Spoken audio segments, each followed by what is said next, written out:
Chico Xavier, pelo Espírito Irmão X, Lázaro redivivo. Espírito desencarnado. O espírito de Garcia Maciel aproximava-se do outro mundo, tomado de infinito receio. Afinal, não era a morte outro monstro lendário a desafiar a pobreza humana. Fizera-se Hércules, mentalmente, para sentir-se desafrontado ante a serpe desconhecida, mas agora desejava fazer-se verme. Ao longe acenava-lhe outra paisagem. Desdobravam-se perante os seus olhos extasiados maravilhas de natureza divina, que jamais pudera conceber na jaula dos ossos.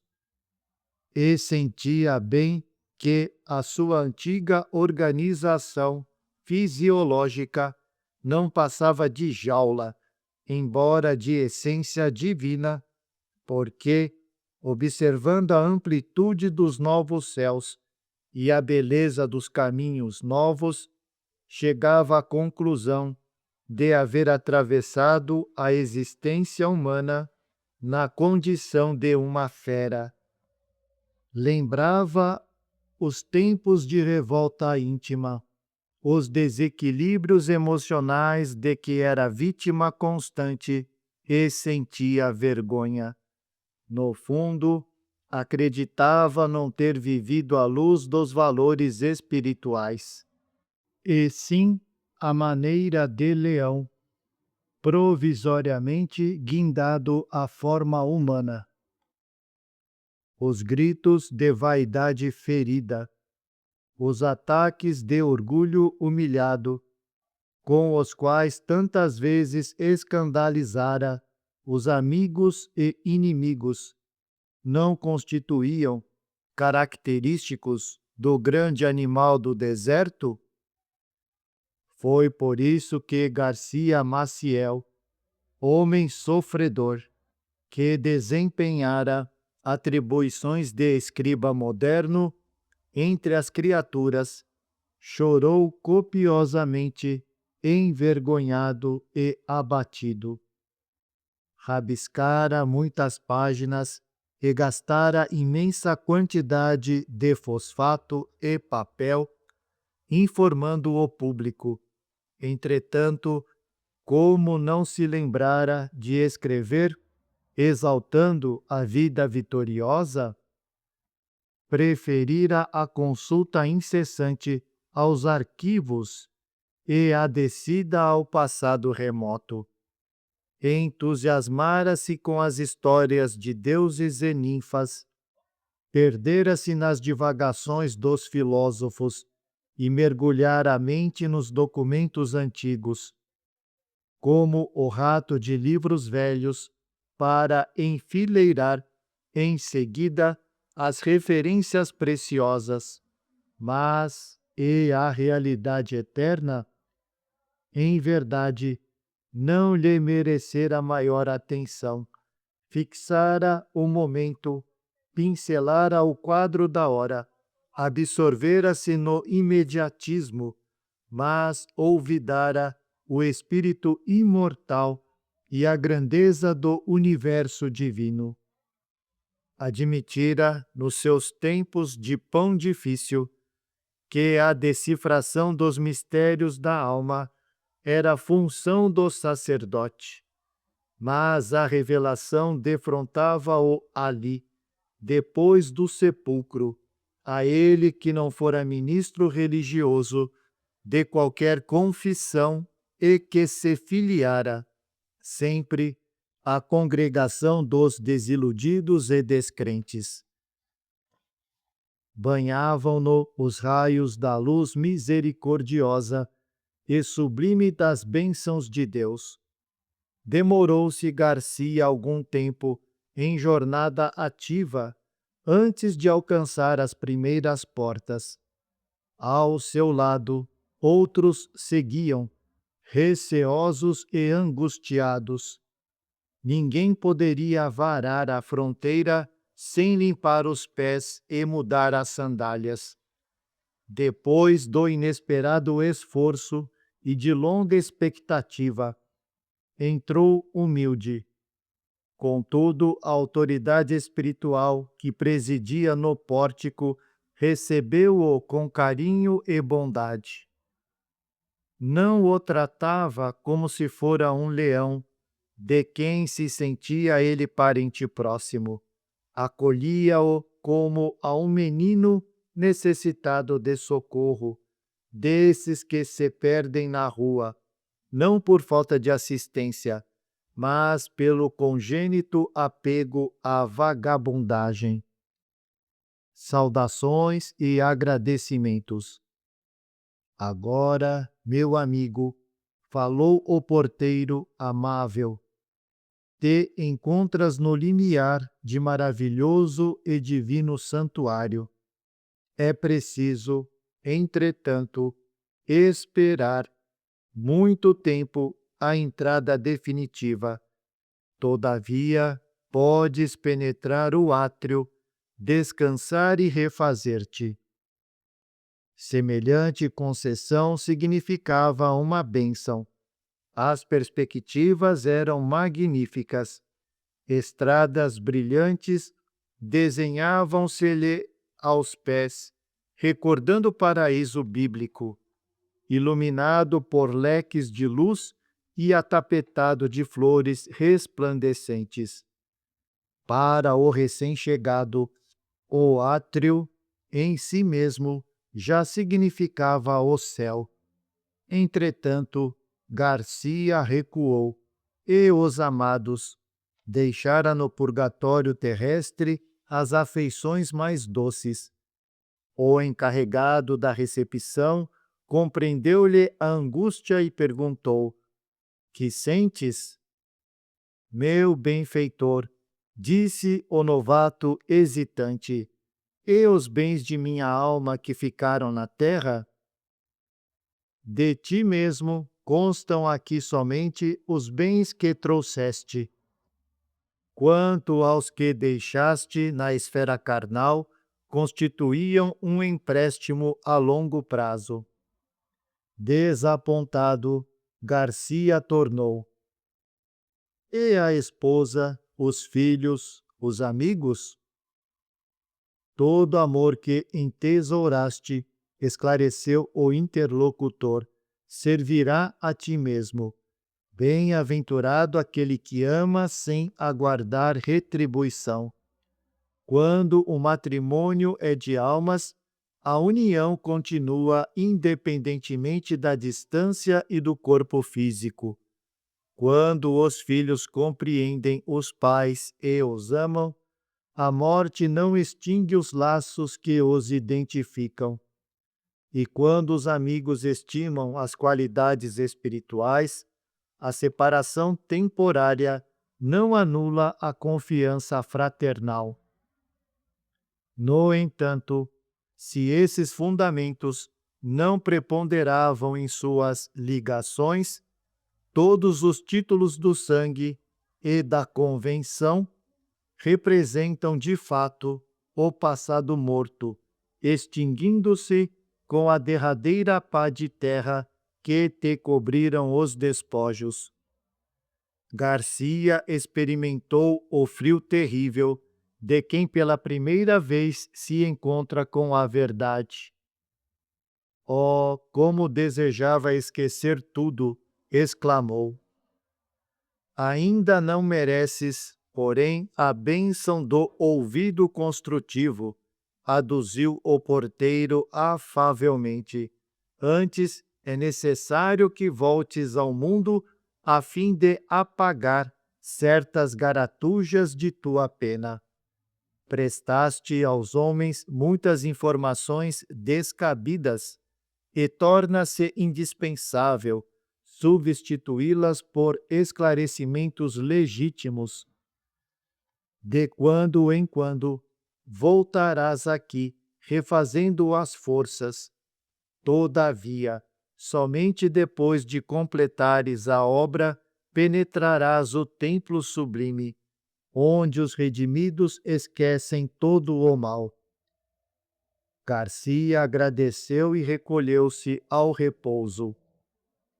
Volvido algum tempo, apresentou-se em forma ao orientador e solicitou o programa de serviço.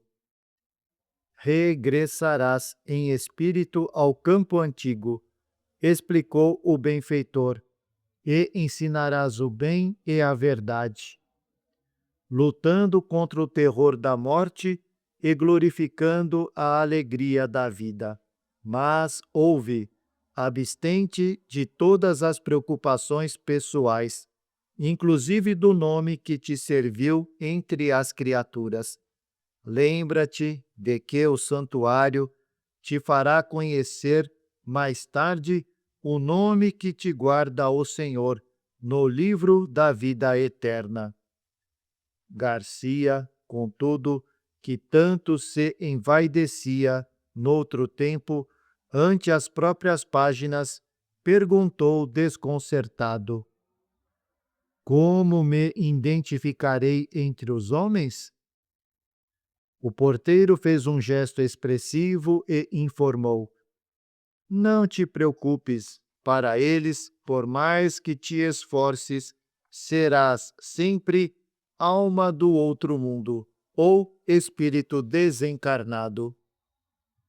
O antigo escrevinhador voltou à terra, mas não se conformou. Queria fazer-se visto, ouvido, conhecido, identificado, e usou o seu nome largamente como o industrial que usa a marca de sua fábrica. Dentro em pouco, porém, era tamanha a perturbação em torno de sua memória que o pobre amigo se quedou, confundido e desanimado, em profundo silêncio. O trabalho, contudo, esperava-lhe a boa vontade, e Garcia regressou à oficina bendita do esclarecimento e da fé, de alma novamente voltada para a misericórdia divina. Entretanto, ao fazer-se sentir entre os velhos companheiros de luta, se alguém indagava de sua identidade, respondia invariavelmente: Não, meus amigos, eu não sou Garcia Maciel. Eu sou alma do outro mundo, espírito desencarnado. Chico Xavier, pelo Espírito Irmão X, Lázaro Redivivo. Intercâmbio. Cada criatura tem as companhias espirituais que lhe influenciam a vida.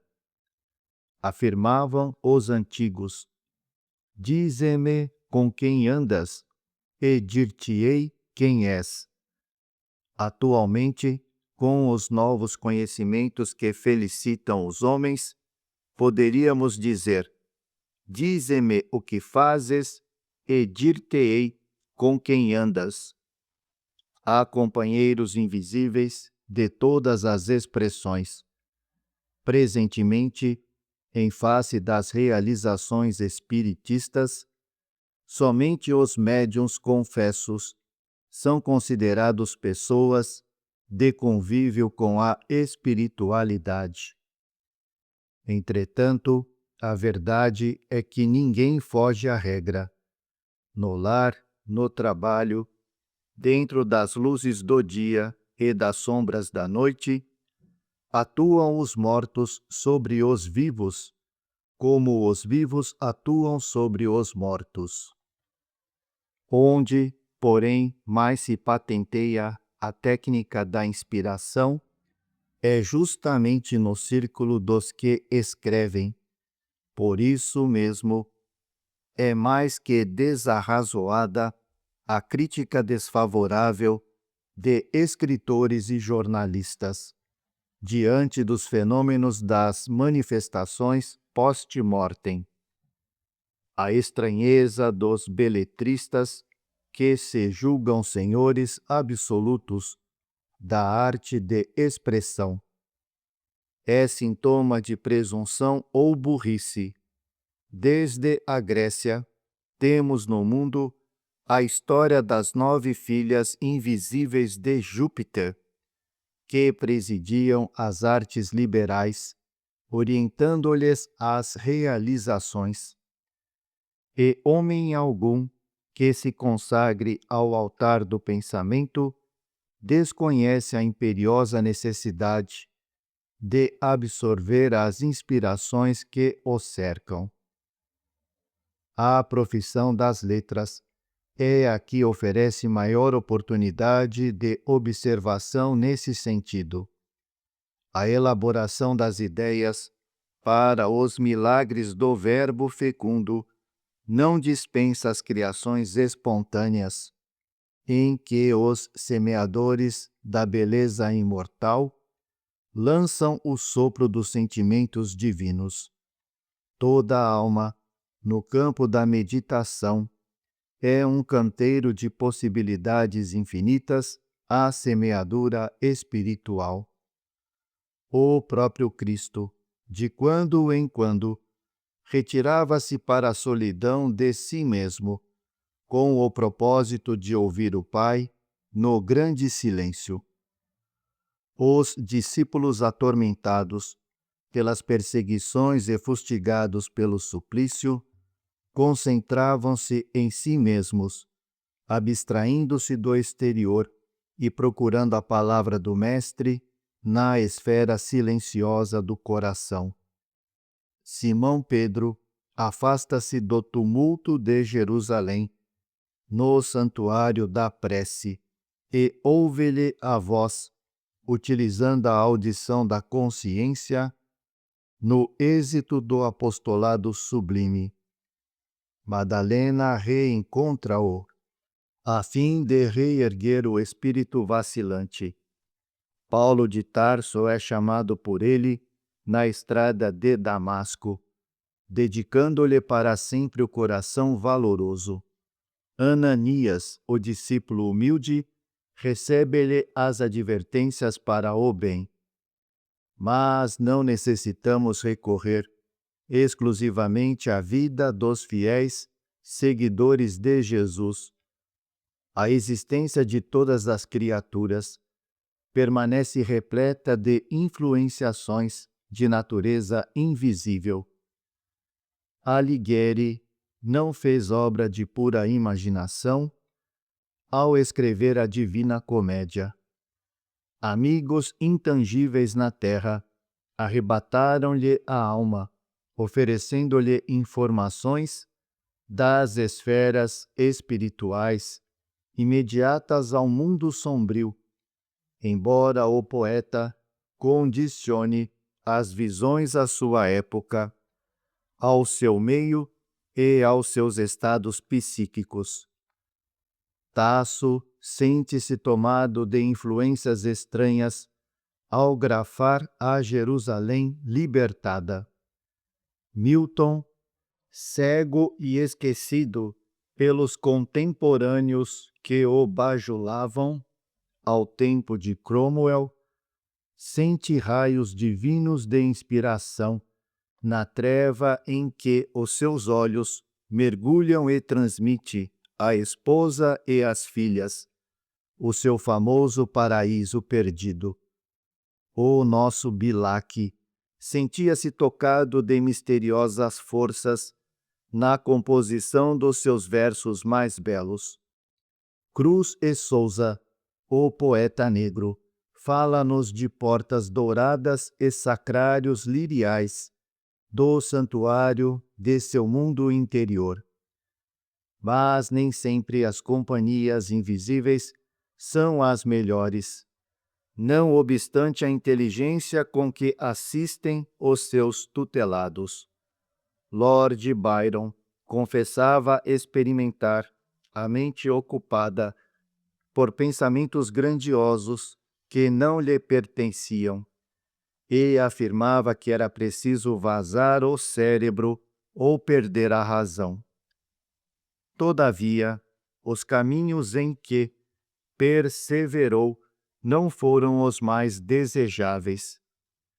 Camilo Castelo Branco, depois de aproveitar os favores dos amigos desencarnados que o seguiam, cooperando em suas criações mentais e desenvolvendo-as, fornecendo-lhe imagens e sugestões para os seus livros, cheios de lances dramáticos, suicida-se revoltado ante a cegueira e a velhice.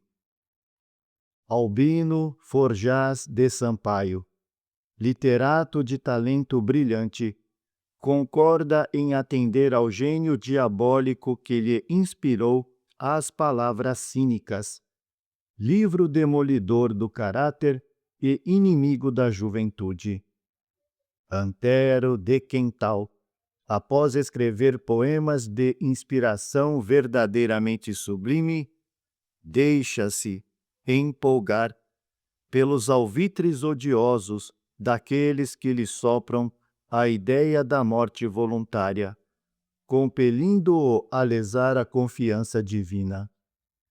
Não há pensamento sem origens, como não há rios sem fontes. Os dois mundos, o dos mortos e o dos vivos, interpenetram-se a todos os instantes.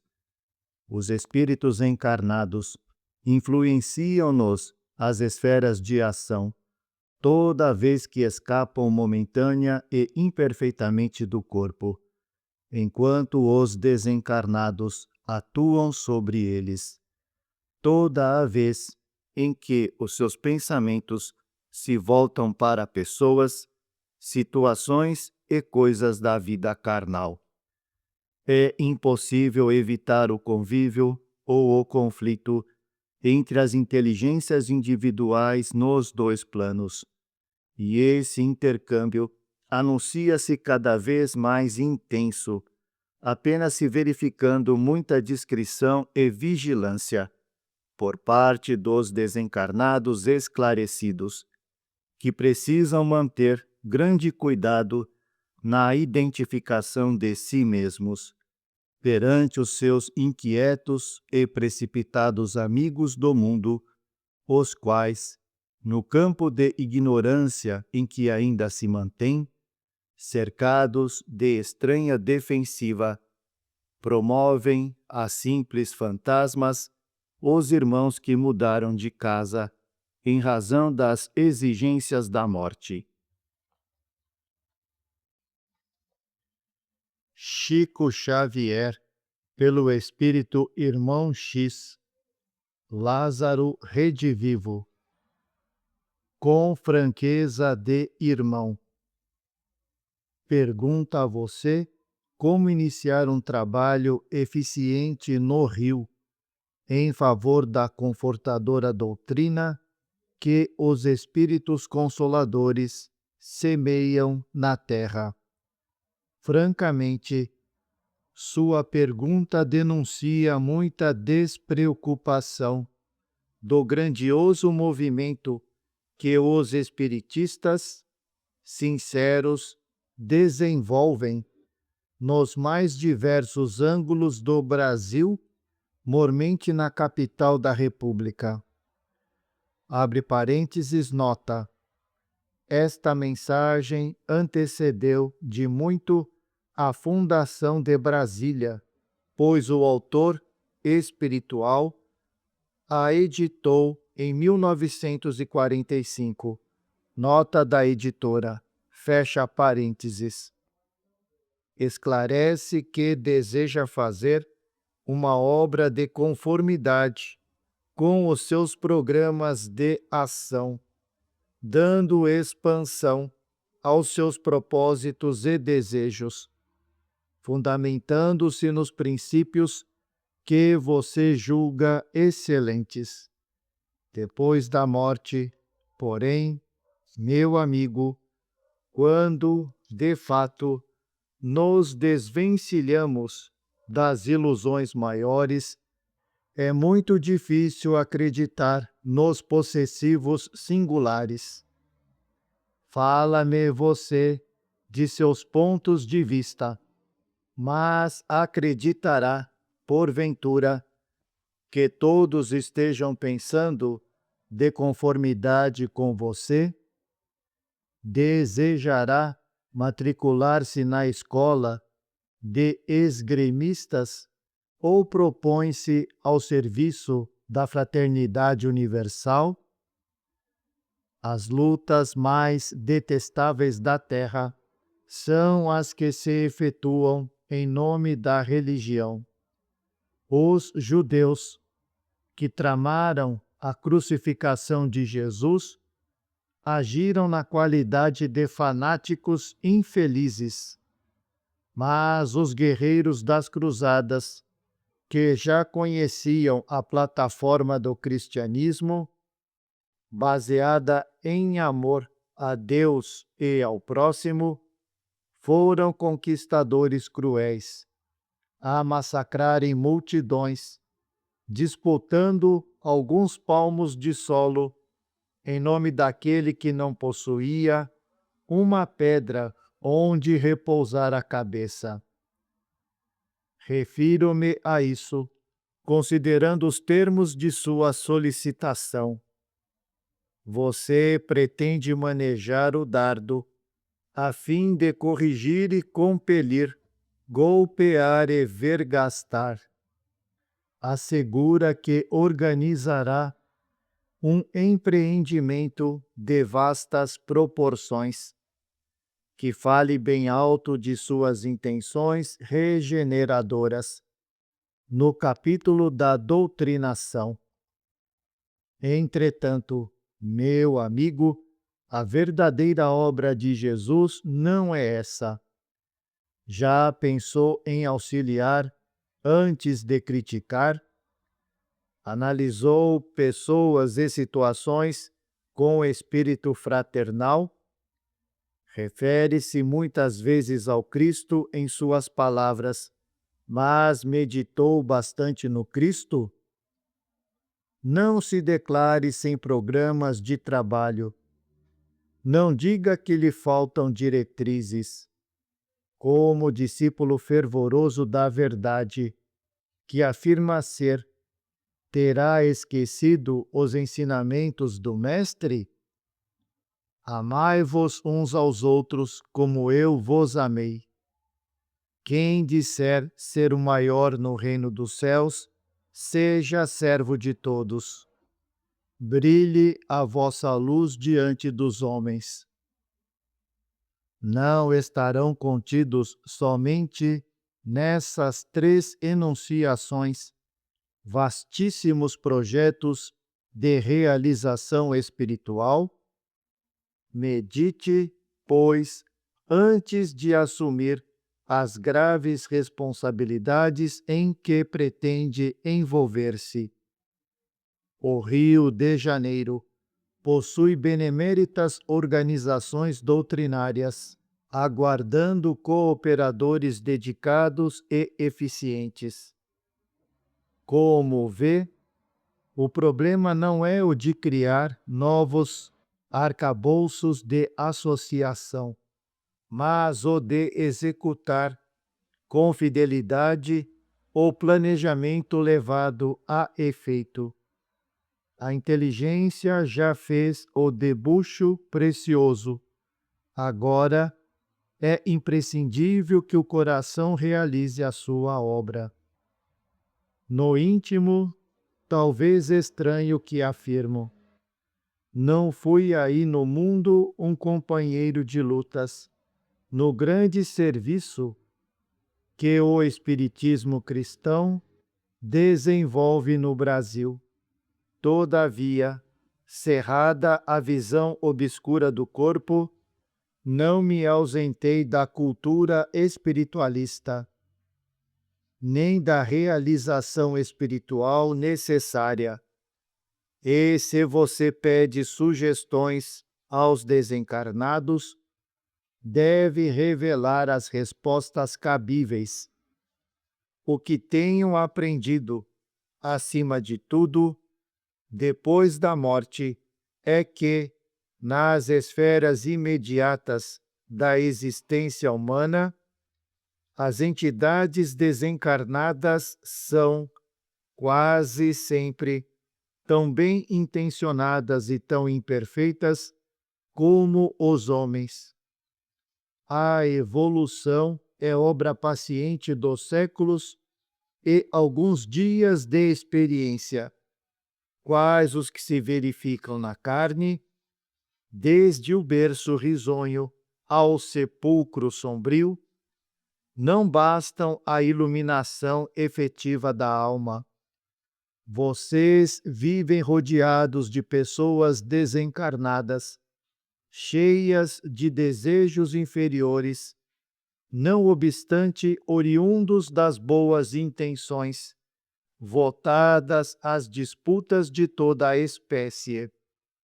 Abra uma casa destinada a exclusivo movimento verbalístico de doutrinação combativa, e não faltará o concurso das inteligências invisíveis discutidoras, viciadas nas polêmicas sem fim, como o supercivilizado, que se habituou ao uso do ópio, ou como o caboclo ignorante que se acostumou à cachaça.